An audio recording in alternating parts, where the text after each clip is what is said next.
special to you for watching this video. Like I said, last is time for Dad for some pajamas. So I've got this cotton material here for his pajama pants, and I'm going to use elastic on top, and I've got this t-shirt material for his shirt. I'm just going to use this two simple patterns that I showed you in the previous video. I will show you again of how to use this patterns then. So yeah, let's get started.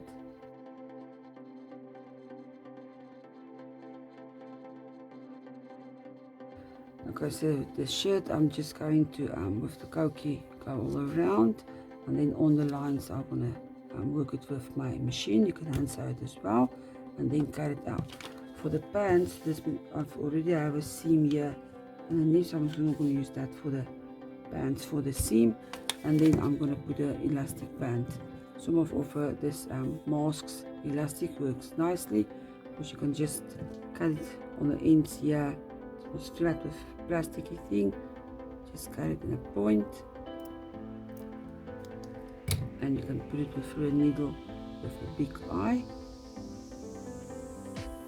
and just work that through for like waistband. So yeah, first gonna do the shirt.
Like on this material I've got here, there's already a seam here underneath, so I'm going to use that for the pants seam, and I'm just going to take the pants more out so it can give more for the elastic band I'm going to use, so it can give just more space for you there. So yeah, let me just cut that out now.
And there you go, that's pajamas. So the pants was actually too long, so I had to cut off that already seen, but it's not a problem. So yeah, furthermore, I think it's quite effective for this winter with these pajamas. So the only thing that's still left to do is to make some slippers for that. So that will be in the next video. So I hope to see you there. Bye.